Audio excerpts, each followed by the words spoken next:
কিন্তু মাঝে মাঝে সময়ের প্রয়োজনে আমাদের আলোচনা পরিবর্তন করতে হয়। আজকের এই জন্য আলোচনার বিষয় পরিবর্তন হয়ে আলোচনার বিষয় হলো আর্জেন্টিনা ব্রাজিল। এটা হলো আজকের আলোচনার বিষয়, খুব মন দিয়ে শুনবেন।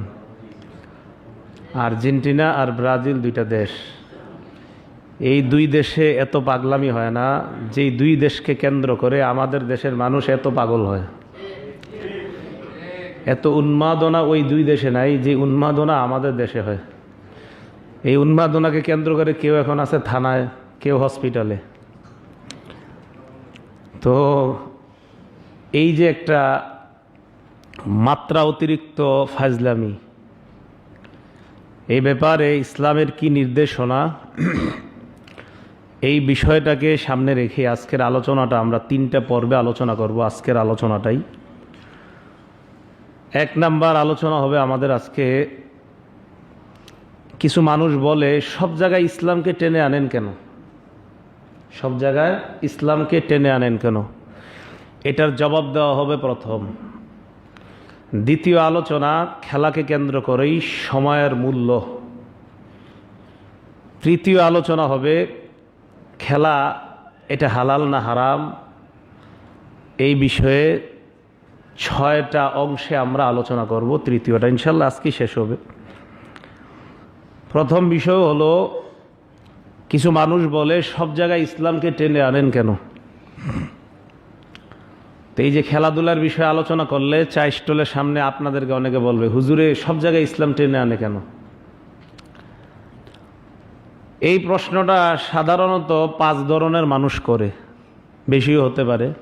আমার জানা মতে 5 ধরনের মানুষ এই প্রশ্ন করে, সব জায়গায় ইসলাম টেনে আনেন কেন। এই প্রশ্নটা আমার জানা মতে, আমার গবেষণায় 5 ধরনের মানুষ করে। 1 নাম্বার যে অমুসলিম, অমুসলিম দ্বারা উদ্দেশ্য হলো অন্য ধর্ম মানে ইসলাম মানে না। 2 নাম্বার নাস্তিক। 3 নাম্বার বংশগত মুসলিম কিন্তু ধর্মকর্মের ধার ধারে না। কি মুসলিম? বংশগত। 4 নাম্বার ছদ্মবেশী মুসলিম। ছদ্মবেশী মুসলিম আপনার আমার সামনে ইসলাম পালন করে, নিচে নিচে ইসলামের 12টা বাজাইতে চেষ্টা করে। 5 নাম্বার ইসলাম বিদ্বেষী, একদম সরাসরি। এই 5 শ্রেণীর মানুষ, আরও বেশি হতে পারে, তো সাধারণত বেশিগুলারে ঘুরে ফিরে এই 5 শ্রেণীর মধ্যেই ঢুকাতে পারবেন। এদের প্রশ্ন সব জায়গায় ইসলাম টেনে আনেন কেন। এই প্রশ্নের জবাব দিব 4টা। 1 নাম্বার জবাব, তাদেরকে পাল্টা প্রশ্ন করবেন, আপনি সব জায়গার ভিতরে আছেন কিনা। আপনি যে বললেন সব জায়গায় ইসলাম টেনে আনেন কেন, তো তাকে পাল্টা প্রশ্ন করেই জবাব দেওয়া হবে, সব জায়গার ভিতরে আপনি আছেন কিনা বললেন। 1 নাম্বার, সব জায়গার ভিতরে যদি আপনি না থাকেন তো আপনি এই প্রশ্নই করবেন না, সব জায়গায় ইসলাম টেনে আনেন কেন। দ্বিতীয় জবাব, মুসলমান মৃত্যু পর্যন্ত আল্লাহর বিধান পালনে অঙ্গীকারাবদ্ধ। এই জন্য মুসলমান সব জায়গায় ইসলাম দরকার, তাই মুসলমান সব জায়গায় ইসলাম টেনে আনে। 3 নাম্বার, যে আল্লাহকে রব হিসাবে মেনে নেয়, মুহাম্মদ সাল্লাল্লাহু আলাইহি সাল্লামকে নবী এবং রসুল হিসাবে মেনে নেয়, তার সব জায়গায় ইসলামের প্রয়োজন আছে। 4 নাম্বার, সূরা আনআমের 162 নাম্বার আয়াতে আল্লাহ পাক রব্বুল আলামিন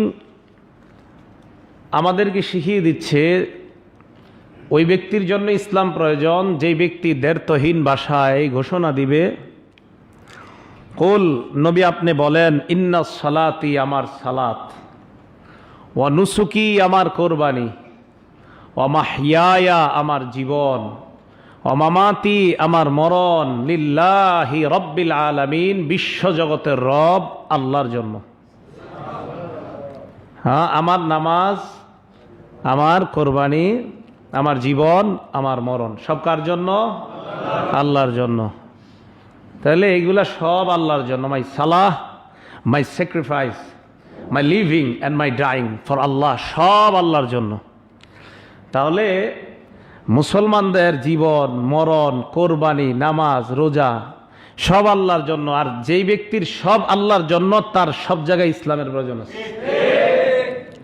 তাহলে সব জায়গায় ইসলাম টেনে আনেন কেন? এই প্রশ্নের কি জবাবগুলা বুঝে আসতেছে আমাদের? সূরা নাহাল আয়াত নাম্বার 89 নাম্বার আয়াত, সূরা নাহাল আয়াত নাম্বার 89। আল্লাহ পাক রব্বুল আলামিন বলেন, ওয়ানাজ্জালনা আলাইকাল কিতাবা তিবয়ানান লিকুল্লি শাইইন ওয়া হুদান ওয়া রাহমাতান ওয়া বুশরা লিল মুসলিমিন। মুসলমানের জন্য প্রত্যেকটা জিনিসের সুস্পষ্ট ব্যাখ্যা, হেদায়েত, অনুগ্রহ এবং সুসংবাদ হিসাবে এই কোরআন আমি আপনার উপরে নাজিল করেছি। তাহলে সব জিনিসের সুস্পষ্ট ব্যাখ্যা দিয়েছেন কে? তাহলে সব জায়গায় ইসলাম দরকার আছে না নাই? সব জায়গার ব্যাখ্যা যেহেতু আল্লাহ দিছে, তো সব জায়গায় তো ইসলাম দরকার আছে। তো আল্লাহ পাক রব্বুল আলামিনই বলছেন মুসলমানের জন্য সব কিছুর ব্যাখ্যা, এটা আমি আল্লাহ এই ব্যাখ্যা দেওয়ার জন্যই আমি আপনার উপর কোরআন দিয়েছি। কোরআনের যেই জায়গাটা আমি সংক্ষেপে বর্ণনা করেছি, আপনি হাদিসের মাধ্যমে উম্মতের সামনে সেটা আবার বিস্তারিত বর্ণনা করে দিবেন। তো আল্লাহ পাক রব্বুল আলামিন বলে দিলেন সূরা নাহালের 89 নম্বর আয়াতে, তিবয়ানাল লিকুল্লি শাই, সব জিনিসের ব্যাখ্যা। তাহলে ইসলামে আমরা যা কিছু করি মুসলমানরা, সব জায়গায় ইসলামের ব্যাখ্যা একটা আছে, যেটা আল্লাহ দিয়েছেন, সেটা আমাদের তালাশ করতে হবে, বের করতে হবে। এই প্রশ্ন করা যাবে না সব জায়গায় কেন ইসলাম টেনে আনেন। সূরা আলী ইমরান আয়াত নাম্বার 19, আল্লাহ পাক রব্বুল আলামিন বলেন, ইন্নাদ-দীনা ইনদাল্লাহিল ইসলাম, নিশ্চয়ই আল্লাহর কাছে একমাত্র মনোনীত ধর্ম হলো ইসলাম। আল্লাহর কাছে একমাত্র মনোনীত ধর্মের নাম কি? ইসলাম। তো যেহেতু মনোনীত ধর্মই আল্লাহর কাছে ইসলাম, আর ইসলাম যারা পালন করে তাদেরকে বলা হয় মুসলমান। অতএব মুসলমান যেহেতু, তাই মুসলমানের সর্বক্ষেত্রে ইসলাম দরকার। আল্লাহ পাক রব্বুল আলামিন সূরা বাকারার 208 নম্বর আয়াতে বলেন, ইয়া আইয়ুহাল্লাযীনা আমানু দুখুলু ফিস-সিলমি কাফা, হে ঈমানদারগণ তোমরা ইসলামে পরিপূর্ণভাবে প্রবেশ করো। তোমরা ইসলামে কিভাবে প্রবেশ করো? পরিপূর্ণভাবে প্রবেশ করো। তাহলে আল্লাহ বললেন পরিপূর্ণভাবে প্রবেশ করতে। তাহলে বলেন তো ইসলামে একটু ত্রুটি আছে, ছাড় আছে, একটু ওই জাতীয় একটু মনে হয় ত্রুটি আছে, বিচ্ছুতি আছে, কিছু একটু কম আছে, এমন নাকি পরিপূর্ণ? আল্লাহ বলছেন পরিপূর্ণভাবে ইসলামে প্রবেশ করো।